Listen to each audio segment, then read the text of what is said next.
Բարև ձեզ, այսօր հոկտեմբերի 27-ն է, հոկտեմբերի 27-ը մեր պատմության մեջ որևէ կերպ չի կարող դառնալ սովորական տարեթիվ,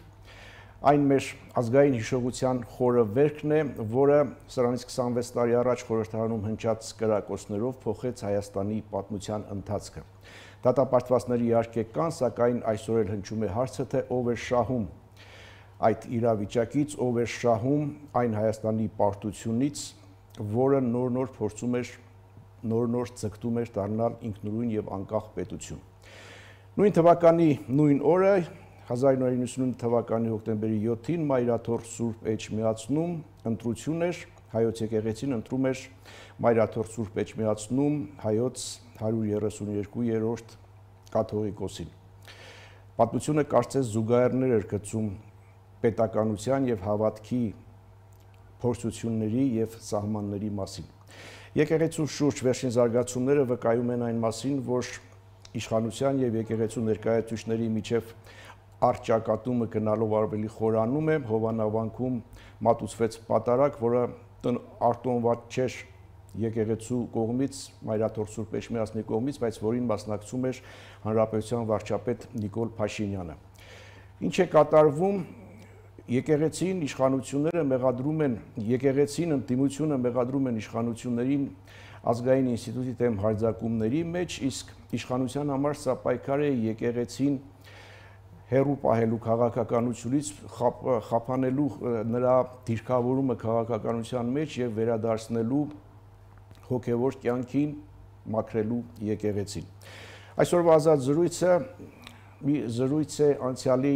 ողբերգական էջերի, այսօրվա խաչմերուկների եւ Հայաստանի ապագա ճանապարհի ընտրության մասին։ Սա ազատ զրույցն է Free News-ի եթերում։ Զրուցակիցս Հայաստանի Գերագույն խորհրդի նախկին падգամավոր Վահրամ Աթանեսյանն է, բարև ձեզ, պարոն Աթանեսյան։ Եվ այսպես հոկտեմբեր 27, 26 տարի անց։ Ինչպես ընթերցել հոկտեմբեր 27-ի պատճառները եւ հետևանքները։ Շատ ընդհանուր հարց։ Բարդ հարց է, որովհետև մենք դերևս գոնե մոտավոր ստույգ պատկերացում չունենք, թե հոկտեմբեր 27-ին ինչ է կատարվել։ Դա սովորական սպանություն է, շարքային ահաբեկչություն էր, թե աշխարհաքաղաքական ռազմական հեղաշրջում էր, թե Հայաստանի աշխարհաքաղաքական քաղաքակրթական ընտրությունը փոխելու կամ նախկին հուն վերադարձնելու կամ երրորդ հուն տեղափոխելու գործողություն, այս հարցերի պատասխանները իհարկե տարբեր քաղաքական գործիչներ, վերլուծաբաններ, իրադարձությունների ականատեսներ տարբեր կերպ են բացատրում։ Այդ իսկ պատճառով այս ընդհանուր խճանկարից բյուրեղացված եւ հանրության համար, ասենք, գոնե վիճին վիճակագրական չափով ընդունելի մոտեցում, դիրքորոշում, տեսակետ արտահայտել իմ համոզմամբ յուրաքանչյուր մարդու համար չափազանց բարդ պետք է լինի։ Ես կարող եմ անհատական դիտարկում անել, որ Հայաստանի եւ անցյալի եւ ցավոք ոչ հեռավոր անցյալի ու ներկայի պատմությունը կարծես թե անձնակենտրոն է։ Հերոս դավաճան, նվիրյալ ազնվորություն եւ նրա թիկունքից փախչող թիմ, այսպիսի կարծրատիպեր մեր գիտակցության մեջ հանրային ընկալումներում շարունակում է գերիշխել, բայց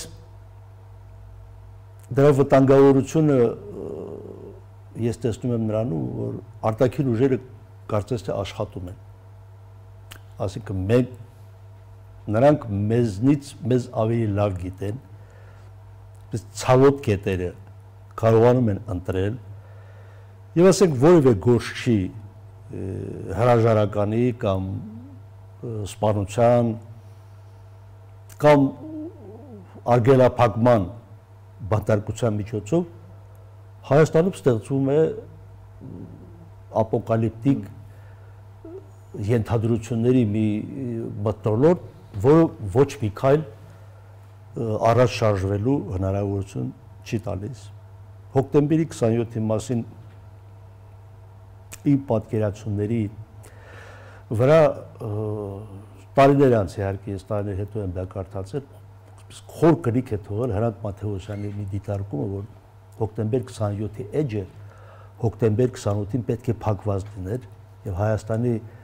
պետական հանրային քաղաքական կյանքում պետք է սկսվեր նոր փուլ, նոր էջ, այսինքն անդադ վերադառնալով, անդադ վերարձակելով այդ վերքը, մանավանդ հնարավորություն չունենալով բացահայտել այդ վերքը հասցնողի ինքնությունը եւ իրական շարժառիթները, մենք մեզ ընդհանրապես մատնում ենք այնպիսի տառապանքների, որոնք մեզ որոշակիորեն արգելափակում են մեր ապագայի շուրջ ընտրության նույնիսկ բանավեճի հարցում։ Եվ դուք ինչպես եք վերաբերում են դիտարկմանը, դուք ասացիք, որ անձնակենտրոնություն է եղել Հայաստանում միշտ եւ դրսի ուժերը մեզնից լավ գիտեն մեզ, մեր անձերին, մեր թույլ կողմերը եւ հարվածում են։ Այդ անձերին վերացնելը իսկապես փոխեց Հայաստանի պատմության ընթացքը։ Անկասկած առարկություն չի վերցնում այդ գնահատականը, որովհետև 1999 թվականի Հայաստանի խորհրդարանական ընտրությունները քաղաքականից բացի ես կարծում եմ քաղաքակրթական էին։ Ինչ պետական, ինչ մոդել մենք պետք է ունենանք, եկեք հաշվի առնենք փաստը իրողությունը, որ Կարեն Դեմիրճյան, Վազգեն Սարգսյան, Դաշինքը բացարձակ մեծամասնություն չի կազմել խորհրդարանում։ Դա եղել է հարաբերական մեծամասնություն, ես կարծում 46%-ի սահմաններում է այդ դաշինքը ձայներ ստացել, բայց դա այնպիսի իրավիճակ էր, երբ ասենք հանրապետության նախագահը բացահայտ իրավունք ունենալով այլ անձի նշանակել վարչապետ չէր կարող, որովհետև արդեն ընտրությունները ձևավորել էին իշխանություն կազմելու, իշխանություն ձևավորելու նոր մատրիցա, նոր մոդել, այսինքն խորհրդարանական մեծամասնությունը կամ խորհրդարանում առավել մեծ թվով քվե ունեցող ուժը ձևավորում է գործադիր իշխանություն եւ հանրապետության նախագահը անկախ նրանից անձը ով է, արդեն գրեթե ամբողջովին վերածվում է նոմինալ պաշտոնյայի, անվանական պաշտոնյայի, որը ընդհանրապես հավասարակշռում է գործադիր, օրենսդիր եւ դատական իշխանության մարմինների գործունեությունը, համակարգում է կամ պահպանում է սահմանադրական հավասարակշռությունը։ Այդ նոմինալ պաշտոնյա լինելը շարունակվեց մինչև 27 եւ ավարտվեց 27-ով։ Ըստ երևույթին դուք ճիշտ եք բնութագրում։ Եվ ուրեմն ում համար էր շահավետ, հարազատները մինչև այսօր ասում են, որ կազմակերպիչների մասով գործը բացահայտված չէ, թեև դատապարտյալներ կան, ում էր շահավետ, ինչպես ես ասացի, այն Հայաստանի պարտությունը, որը նոր փորձում էր, ձգտում էր դառնալ ինքնուրույն պետություն։ Բնականաբար առաջին հերթին Հայաստանի թուլացումը եւ Հայաստանի քաղաքակրթական էվոլյուցիայի խաթարումը ձեռնտու էր Ադրբեջան։ Առաջին հերթին։ Ադրբեջանը ինչ ազդեցություն է ունեցել Հայաստանում, ես չեմ կարող ասել, որովհետև չեմ տիրապետում ինֆորմացիայի, չվերաբերում է միջազգային ուժային կենտրոններին, այստեղ ասենք միանշանակ կասկածել մեկին, լովին ապահովագրել մյուսին, ճիշտ չեմ համարում, մանավանդ այդ կարգի սպանությունները տասնամյակներով չեն բացահայտում եւ մնում են այդ եթե ինչ որ վկայություններ կան մնում են հատուկ ծառայությունների գերգաղտնի արխիվներում եւ կարող են բացվել, ասենք, ես ինչ գիտեմ 20-30 տարի հետո, բայց փաստ է, որ սպանությունը կատարվել է ԵԱՀԿ Ստամբուլի գագաթաժողովից ոչ լրիվ 1 ամիս առաջ, իսկ թե ինչ կարող էր որոշվել Հայաստանի եւ Լեռնային Ղարաբաղի մասով Ստամբուլի գագաթաժողով, մենք չենք կարող ասել։ Զուգահեռաբար պետք է արձանագրել նաեւ իրողությունը, որ հոկտեմբերի 27-ից հետո Ադրբեջանում տեղի է ունեցել արտաքին քաղաքականության հարցերով նախագահի գլխավոր խորհրդականի եւ արտաքին գործերի նախարարի հրաժարական։ Այսինքն նրանք դեմ են արտահայտվել Լեռնային Ղարաբաղի կարգավորման այն նախնական պայմանավորվածություններին, որ պետք է ինչ-որ փաստաթղթային ձևակերպում ստանային ԵԱՀԿ Ստամբուլի գագաթաժողովի շրջանակներում, ոչ որպես գագաթաժողովի որոշում, բայց ինչ-որ ձևով։ Եվ այստեղ տեղի ունեցավ նաև շատ արտառոց երևույթ Ստամբուլի գագաթաժողովի որոշումներում Մերձդնեստրի, Աբխազիայի եւ Հարավային Օսեթիայի հարցերը տեղ գտան, իսկ Լեռնային Ղարաբաղի հարցով որևէ ակնարկ իսկ այդ գագաթաժողովի որոշումներում չկա։ Տարիներ շարունակ Հայաստանի դիվանագիտությունը հպարտացել է, որ այդտեսեք Ստամբուլյան գագաթաժողովի փաստաթղթերում գրված է, որ Մերձդնեստրը պատկանում է Մոլդովային, Աբխազիան եւ Հարավային Օսեթիան Վրաստանին, իսկ Լեռնային Ղարաբաղի մասին խոսք չկա։ Ու առաջին հայացքից սա անցալվել է որպես դիվանագիտական հաջողություն։ Բայց երբ խնդիրը մատնվում է առհասարակ մոռացության, սա նշանակում է արդեն, որ հարցը զուտ Հայաստան-Ադրբեջան հարաբերությունների տիրույթ է տեղափոխում, այսինքն ԵԱՀԿ այդ հսկայական կառույցը 57 պետություններից կազմված կառույցը կոպիտ ասած ձեռնալվա է անում Լեռնային Ղարաբաղի խնդրը, դուք Հեյդար Ալիև եւ Ռոբերտ Քոչարյան բանակցել եք, Մեղրիի տարբերակ քննարկել եք, տարածքների կամ միջանցքների փոխանակման տարբերակ քննարկել եք, այո, գնացեք քննարկեք, շարունակեք։ Եվ սա կրկնում եմ տեղի ունեցավ հոկտեմբեր 27-ից ոչ լրիվ 1 ամիս հետո, եթե չեմ սխալվում, նոյեմբեր 17-ին 18-ին է 99 թվականի Ստամբուլի ԵԱՀԿ գագաթաժողովը գումարվել, ու շատ վտանգավոր ազդակ էր, որ այդ հեղինակավոր հարթակում Լեռնային Ղարաբաղի հարցը մատնվեց անուշադրության, մոռացության, այն դեպքում, երբ դրան նախորդող երկու գագաթաժողովներում, Լիսաբոնում եւ 94 թվականի Բուդապեշտում գագաթաժողովի թիվ 1 խնդիրը եղել է Լեռնային Ղարաբաղի կարգավորումը։ Այսինքն ես ճիշտ հասկացա, որ Ստամբուլյան գագաթնաժողովի ժամանակ ԵԱՀԿ-ի Լեռնային Ղարաբաղին որևէ անդրադարձ, որևէ ակնարկ չի եղել, իսկ դրա տվատակում եղել է այն, որ Հայաստան եւ Ադրբեջան դուք բանակցում եք Մեղրիի շուրջ, գնացեք շարունակեք բանակցել։ Ես այդպես եմ հասկանում, այլապես խնդրի քննարկման դինամիկան ինչու պետք է ընդհատվեր։ 94 թվականի Բուդապեշտի որոշում, 96 թվականի Լիսաբոնի որոշում, որը Հայաստանը թե վետո կիրառեց, բայց ոչ ոք այդ որոշումը բեկանած չի ճանաչել, որովհետև ԵԱՀԿ գործողնախագահ հանդես եկել հայտարարությամբ, ասենք պաշտոնապես ԵԱՀԿ-ն արտահայտվել է Լեռնային Ղարաբաղի խնդիրը Ադրբեջանի տարածքային ամբողջականության շրջանակներում լուծելու հայեցակարգի օգտին։ 99 թվականի Ստամբուլում այդ դինամիկան կտրուկ ընդհատում է, այնպես Լեռնային Ղարաբաղի պոստխորհրդային տարածքում կոնֆլիկտների թեման քննարկվում է, ընդունվում են որոշումներ, բանաձևեր, որտեղ նշվում է, որ Մերձդնեստրի խնդիրը պետք է կարգավորվի Մոլդովայի տարածքային ամբողջականության շրջանակներում, Աբխազիան եւ Հարավային Օսեթիան Վրաստանի անբաժան մաս են, խնդիրը պետք է կարգավորվի Վրաստանի տարածքային ամբողջականության շրջանակներում, Լեռնային Ղարաբաղի մասին չեն խոսում։ Նորից եմ կրկնում, տարիներ շարունակ, ավելի քան 2 տասնամյակ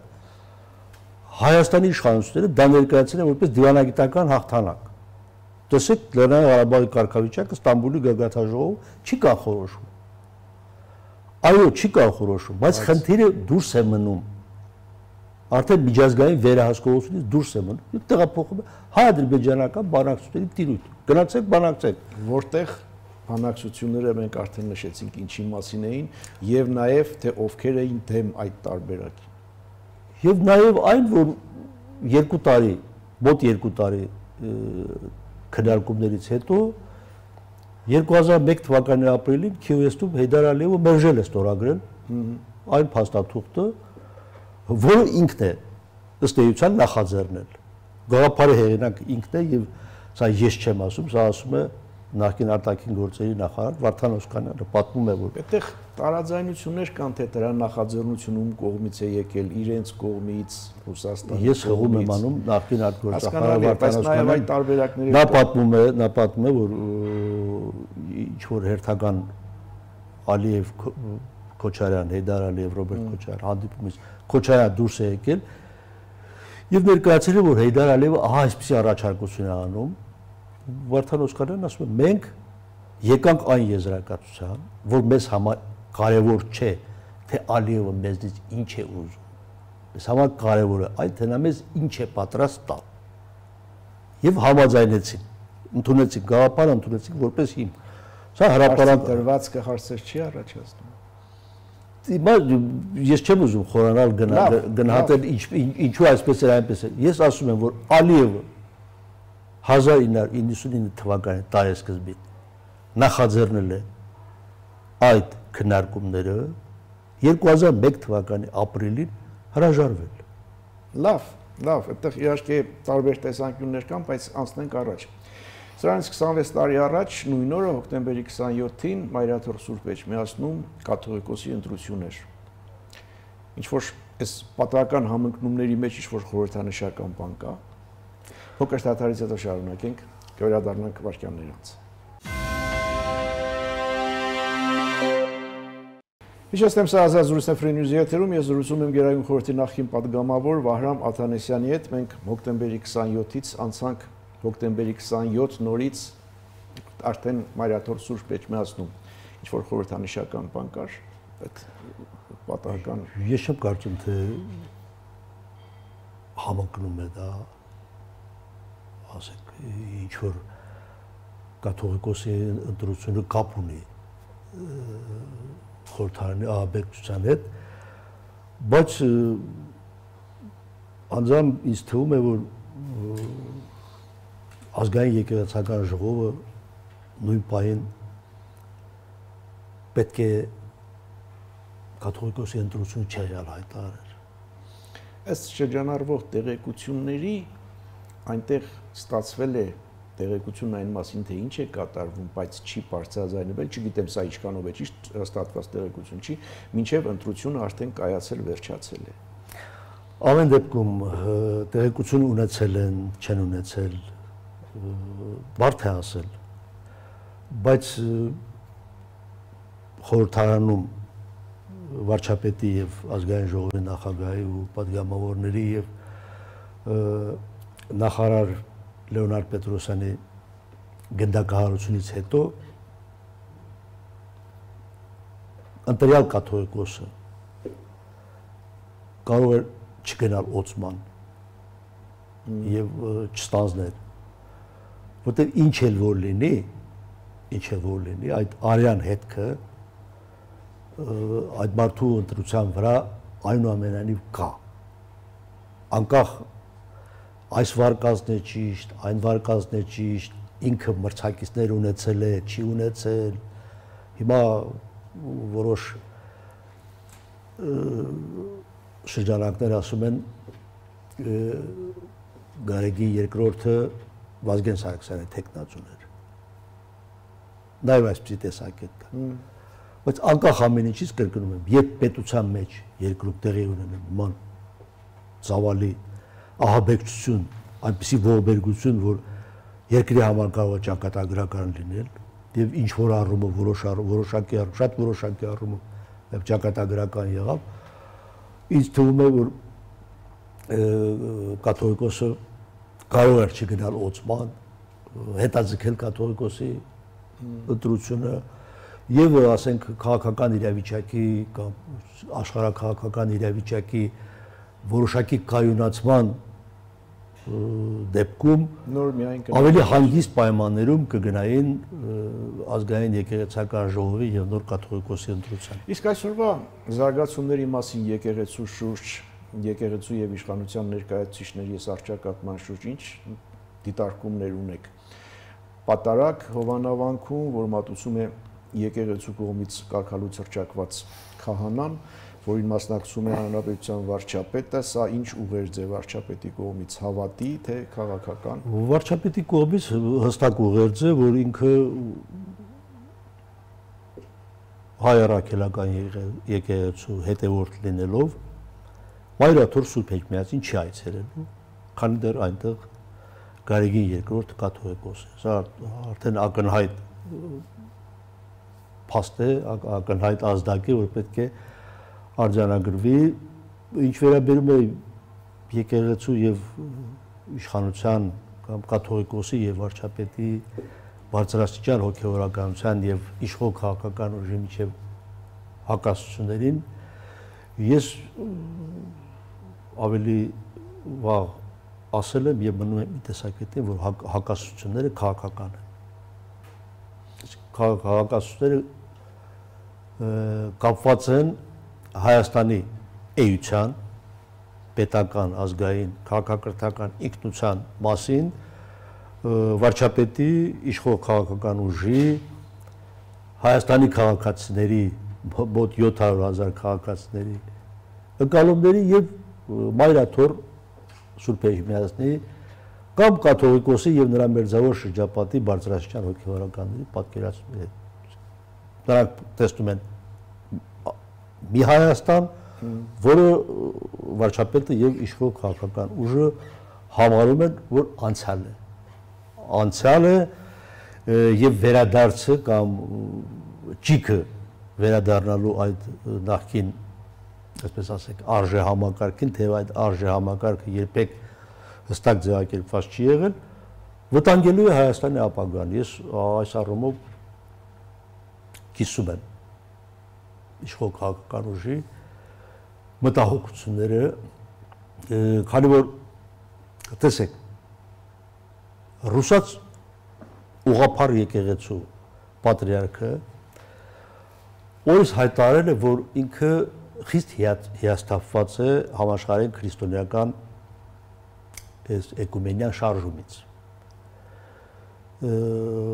Սուրբ քննադատության է ենթարկել Վատիկան։ Եվ հանկարծ այդ արձագանքը,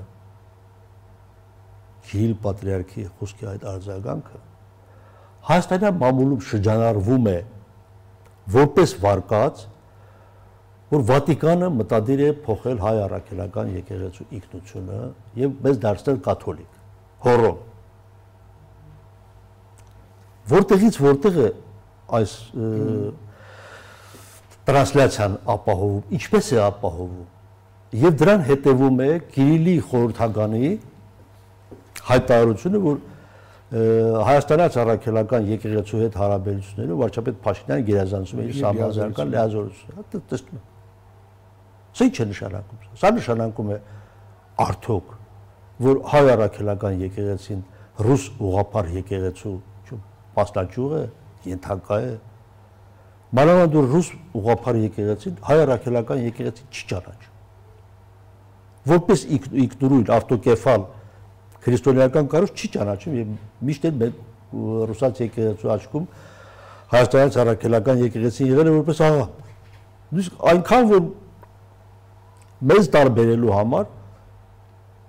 ռուսաց եկեղեցին մեզ անվանում է հայ լուսավորչական Արմենի Գրիգորյանի։ Այսպես էլ ցարական Ռուսաստանի բոլոր վիճակագրական փաստաթղթերում հայերը նշված է որպես Արմենի Գրիգորյանի, հայ լուսավորչական, այսինքն եթե մենք ասենք դավանաբանական ունիայի մեջ ենք կամ քույր եկեղեցիներ են, ապա ռուսաց ուղղափառ եկեղեցին պետք է գոնե հրապարակային քաղաքական չէ, ինչ որ իրենք բազմաթիվ հնարավորություններ ունեն։ Ահա այդ հնարավորություններից մեկը կարող է օգտագործել, օրինակ ասենք Արցախի քրիստոնեական ժառանգության ինքնության ճանաչման հարցում։ Որևէ հայտարարություն մենք չենք հանդիպել ոչ 44-օրյա պատերազմի ընթացքում, ոչ դրան հաջորդած տարիներին չենք հանդիպել ամենայն հայոց կաթողիկոսի եւ ռուսաց պատրիարքի հանդիպում, ոչ որ մի արդյունավետություն դրսևորվեր։ Այս պայմաններում, այս իրավիճակում երկուսն էլ լուր հետևում են, թե ինչպես է Արցախի եկեղեցիները ու դիական այո, եւ այստեղ այս աշխարհաքաղաքական քաղաքակրթական այս վերափոխումների փուլում հայ եկեղեցին իր ինքնությունը պետք է պահպանի ապաքաղաքական տիրույթում, ոչ թե քաղաքական տիրույթում, ասենք, հարելով այս մեկին կամ այն մյուսին, պաշտպանելով այս մեկին, քննադատելով այն մյուսին, որովհետև ակնհայտ իրողություն է, բացահայտ իրողություն է, որ Վատիկանը եւ ռուսաց ուղղափառ եկեղեցին հակասությունների մեջ է, սա աշխարհաքաղաքական մրցակցության դրսևորում է։ Ռուսաց ուղղափառ եկեղեցին այսօր խնդիրներ ունի նույնիսկ հունաց տիեզերական ուղղափառ եկեղեցու պատրիարքի հետ, որը ճանաչել է Ուկրաինայի ուղղափառ եկեղեցու ավտոկեֆալությունը։ Այս կրոնական, դավանաբանական, քաղաքակրթական փոթորկի մեջ ինչ անելիք ունի հայաստանյան առաքելական եկեղեցին, որն է նրա այս քաղաքական դեմարշների հիմնավորումը որն է, ասեք, ինչ է տեսնում։ Եթե ինչ որ բան կա, ինչ որ տեսլական, ինչ որ կոնցեպտ, ինչ որ մի պլատֆորմ, ապա թող ամենայն հայոց կաթողիկոսը կոնդակով դիմի հայությանը, ստանձնի պատասխանատվություն։ Այս իշխանությունը փոխելու դեպքում ես որպես ամենայն հայոց վեհապար դոիզների այս արտահայտության համար երաշխավորում եմ Հայաստանի ահա այսպիսի ծաղկուն բարգավաճ ապագա։ Այս դեպքում մարդիկ կարող են ասել, թե չէ եկեղեցին վերածել քաղաքական գործոնի, սա չգիտեմ, անընդունելի է։ Մյուս կողմից վարչապետի մասնակցությունը այդ պատարագին եւ նրա հայտարարությունը, որ նույնը տեղի ունենալու նաև հաջորդ շաբաթ, վկայում է, որ խնդիրը հասել է հանգուցալուծման եւ որն է հանգուցալուծումը ամենայնիվ շատ մոտ է հանգուցալուծմանը, ես կարծում եմ հանգուցալուծման մի ձև կա,